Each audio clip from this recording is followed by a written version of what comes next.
জানার মতো রাজকুমার আর ওমর হচ্ছে ঈদের জন্য বানানো, বাকি সিনেমাগুলো ঈদের জন্য ছিল না। না আজকে করেন, আমার আজকে সাহস বেড়ে গেছে।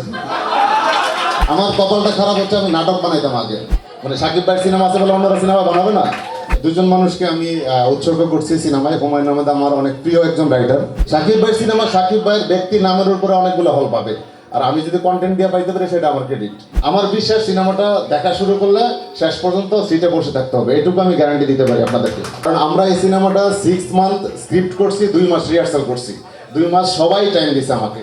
এবং থ্যাঙ্কস টু অল যে তারা টোটালি আমাকে প্রতিদিন টাইম টু টাইম রাত 1টা-2টা পর্যন্ত আমরা রিহার্সাল করে যার যার মতো বাসায় চলে গেছে। এবং রিহার্সালের পরে 2 ঘন্টা করে নিচে আড্ডা দিচ্ছি আমরা, এমনও দিন গেছে। যদিও সিনেমা শুটিং একটা ব্যাড ছিল যে আমি কথা বলতে পারতাম না, আমার ভোকাল কর্ড চলে গেছিল। সেটা সবচেয়ে বড় কষ্টদায়ক সিনেমা শুটিং এর সময়, যে বোবার মতো থাকা, মনে হচ্ছিল আমার চেয়ারটা অন্য জায়গায় চলে যাচ্ছে, যে ডিরেকশন কি আমি দিচ্ছি নাকি অন্য কেউ দিচ্ছে। দুজন মানুষকে আমি উৎসর্গ করছি সিনেমায়। হুমায়ুন আহমেদ আমার অনেক প্রিয় একজন রাইটার, চিত্রনায়ক মান্না, সে এখানে যারা আছে সবাই বলতে পারবো তাদের প্রিয় নায়ক। দুজনকে আমি উৎসর্গ করছি, কেন সেটা আমি এখানে বলতে চাই না। জানার মতো রাজকুমার আর ওমর হচ্ছে ঈদের জন্য বানানো, বাকি সিনেমাগুলো ঈদের জন্য ছিল না। যেহেতু ওরা আসছে, ওদেরকেও শুভকামনা, সবাই সবার সিনেমা ঈদের চালাবে, সেখানে আমার নিজস্ব কোনো হাত নেই। আমি আমার মতো একটা গল্প বানানোর চেষ্টা করছি। আমার বিশ্বাস সিনেমাটা দেখা শুরু করলে শেষ পর্যন্ত সিটে বসে থাকতে হবে, এটুকু আমি গ্যারান্টি দিতে পারি আপনাদেরকে। প্রথমে বলেন এখানে যারা কাজ করছে সবাই আমার ফ্যামিলি, আমার কাছে এরা কোশ্চেন কিনা, আমার গার্জিয়ান, আমার বড় ভাই, বন্ধু, মামা, তাদেরকে হ্যান্ডেল করা আমার জন্য সবচেয়ে সহজ। রুমি কিন্তু শুধু প্লেব্যাক করছে, মিউজিকটা আমি আরেকজনকে দিয়ে করিয়েছিলাম। রুমিকে যখন আমি ফোন দিছি রাতে যে মামা একটা কাজ করতে হবে, রুমি বলে যে কি মামা, আমি গান গাইতে হবে। তো রুমি এক কথাই বলছে, আপনাকে কখনো না করতে পারি না।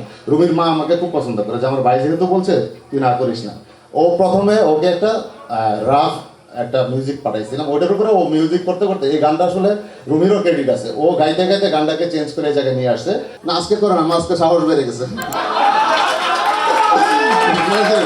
আরেকটা প্রশ্ন করছিল, শরীফুল রাজের আরো 2টা সিনেমা রিলিজ হচ্ছে। তো শরীফুল রাজ যেহেতু আমার সিনেমার মেইন প্রোটাগনিস্ট, ওর 2টা সিনেমা আমার সিনেমা, এটা আমি সবাইকে বলতে চাই। আমি ওই 2টা সিনেমার পাশে আছি, এই আশঙ্কা নিয়ে আমার টেনশনে নেই। আমি সিনেমাটা বানাইছি, হলে রিলিজ করতেছি। সিনেমা যদি আপনাদের পছন্দ হয় অটোমেটিকলি হল বেড়ে যাবে, আর পছন্দ না হলে নেমে যাবে, এটা আমি বিশ্বাস করে সিনেমাটা বানাইছি। আজকে মনে হয় কেউ বলতে পারবে না কয়টা হল পেয়েছে। হল মানে ঈদের একদিন পর্যন্ত কেউ একজ্যাক্ট সংখ্যা বলতে পারবে না। এটা চাপড়াতে আমি জানাই দেবো কয়টা হল, ফেসবুকের মাধ্যমে পোস্ট করে। সিনেমাটা দেখলে এমন অন্য কেউ আবার কোট করবে না যে তার কোনো গল্প নিছি বা তার অন্য কিছু নেগেটিভ কোনো কিছু না। সিনেমাটা দেখে যদি কেউ ধরতে পারে যে কেন তার মানে উৎসর্গ করা হয়েছে, সেটা হচ্ছে তার অডিয়েন্সের জন্য এটা ট্যালেন্টেড ব্যাপার, যে আসলে ওরা ক্রিয়েটিভ ধরে ফেলছে। আর না ধরতে বলে আমি কখনোই বলবো না কেন উৎসর্গ করছি। আমার কপালটা খারাপ হচ্ছে, আমি নাটক বানাইতাম আগে যদি আমি যে নাটক না বানাই সিনেমা বানাইতাম, তাহলে কখনো এই প্রশ্নগুলোই আসতো না জীবনে।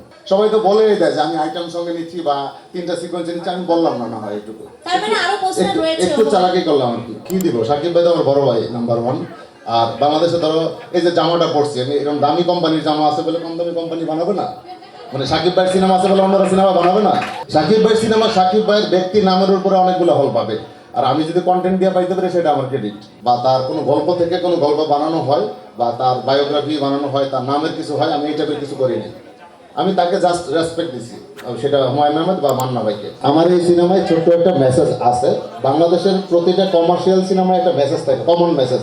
সেটা আমি আজকে বলি, অনেক কমার্শিয়াল যেগুলো আমরা বাংলা সিনেমাকে ছোট করে বলছি, সেই সিনেমায় একটা মেসেজ থাকে। সিনেমার শেষে ভিলেনের পরাজয় হয়, এটা কিন্তু সবচেয়ে বড় মেসেজ। খারাপ মানুষের পরাজয় হয়।